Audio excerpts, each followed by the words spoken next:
Okay, our next speaker, Pastor Binh Huynh. He's a former president of the Vietnamese community of Oregon, former mission coordinator of the Church of Nazarene, country writer. You can refer to your pamphlet on his information, and we welcome you. Ladies and gentlemen, today I would like to share with you about my friend's story, and I ask you, please share with your friend and ask your friend to share with their friend about this story. I met my friend in San Jose, California about 33 years ago, in 1990. We worked at a semi-electronic company. He was a mechanical engineer and became my close friend as well as my co-worker.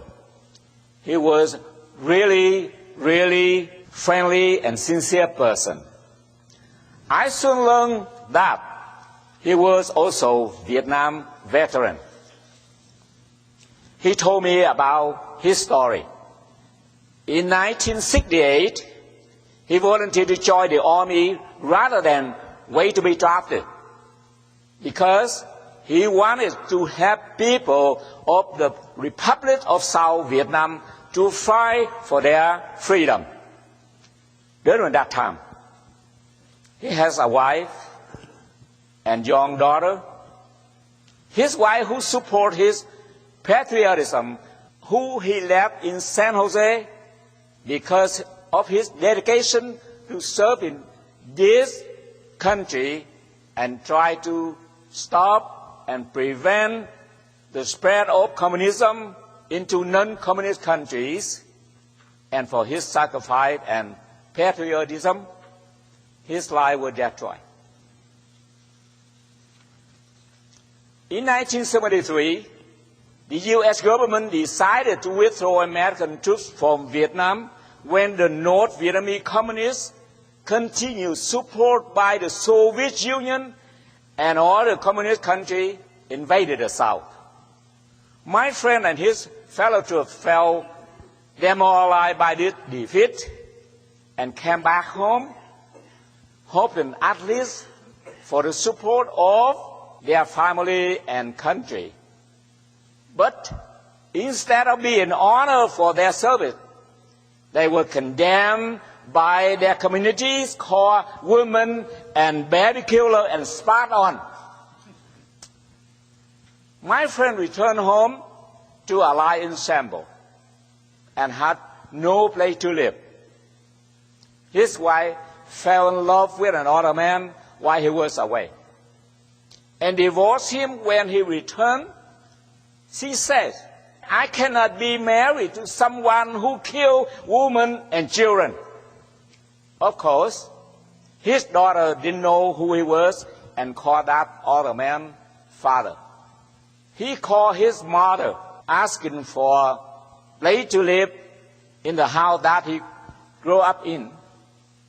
His mother welcomed him, but his older brother told him, "You are my brother, but this house has no place in it for a woman and baby killer."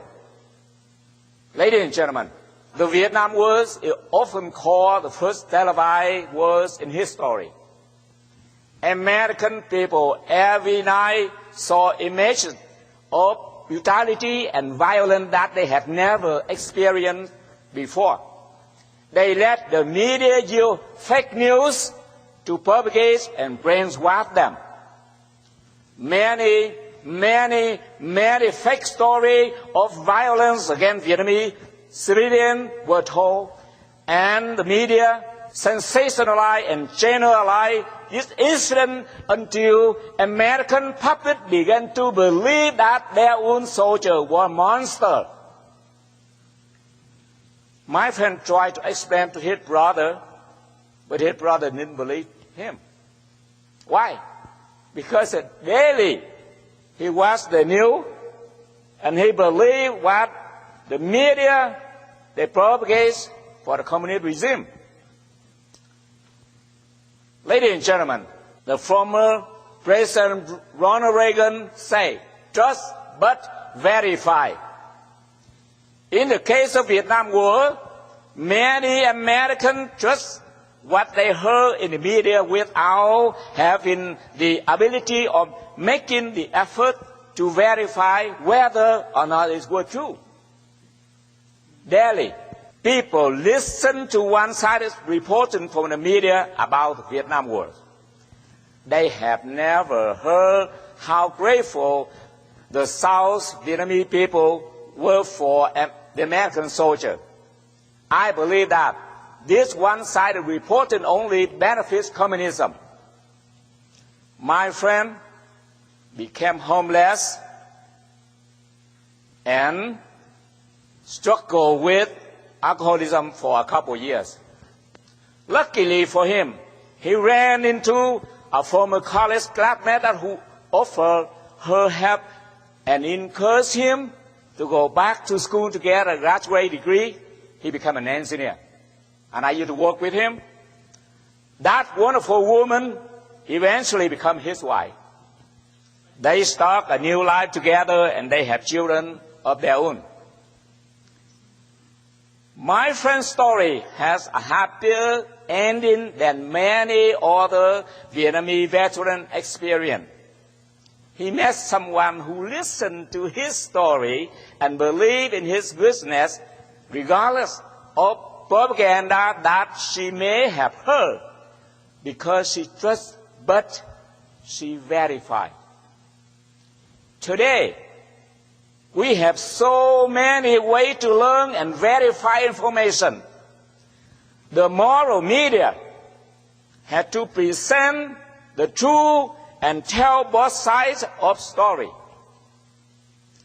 And I also believe that the moral media should support their country and not have their country's enemy. Ladies and gentlemen, someone once said, people will never truly understand something until it's happened to them. And yes, it is impossible to understand if we haven't experienced it ourselves. Today, I really want to see any of us who claim to be American to know the truth. And I ask you to tell your friend about the truth.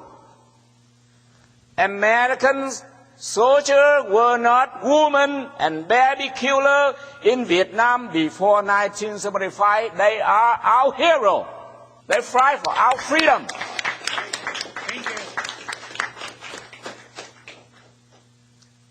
Even though the U.S. government abandoned South Vietnam in 1973, soldiers of the Republic of South Vietnam continue to try to stop the communism.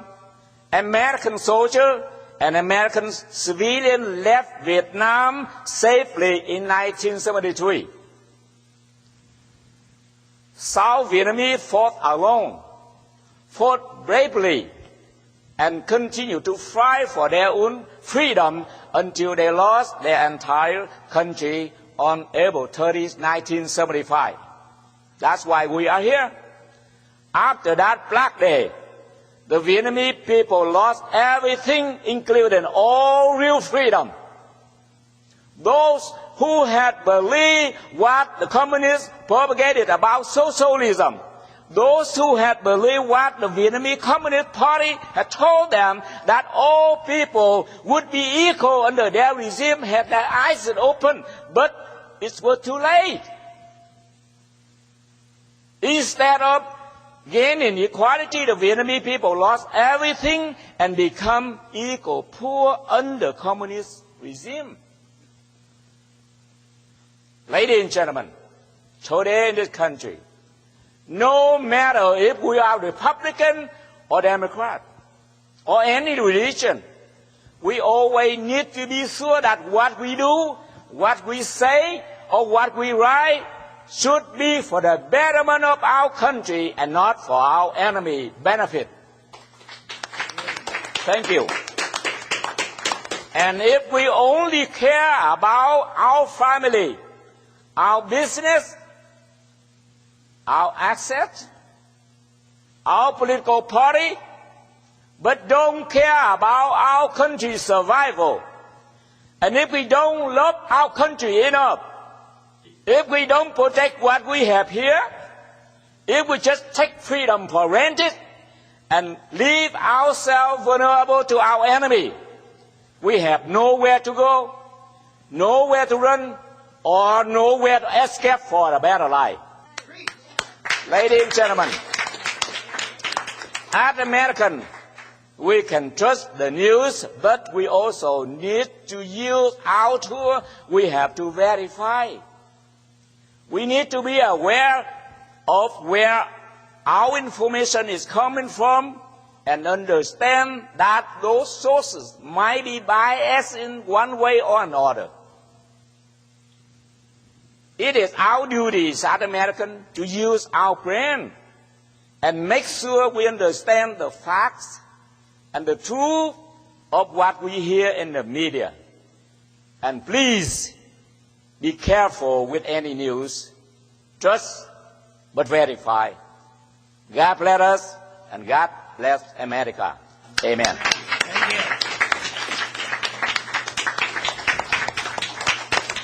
Thank you. Thank you. Thank you.